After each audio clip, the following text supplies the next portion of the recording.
When a candidate applies to one of your active jobs, you receive a notification email instantly. You can enable a setting in EasyJobs to view the applicant's resume directly from the same notification email.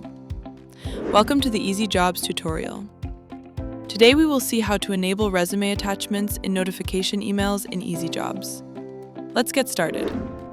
From your EasyJobs dashboard, navigate to the Settings menu. Then click on Job Settings and open the Application Settings tab. Scroll down, go to the Attachment section, and toggle on for Attach Resume with Email. This will allow you to receive a copy of the applicant's resume directly through the same email notification when an applicant applies for a job. Here's a quick look at how this feature helps in real time. When a candidate applies to a job, you receive a notification email.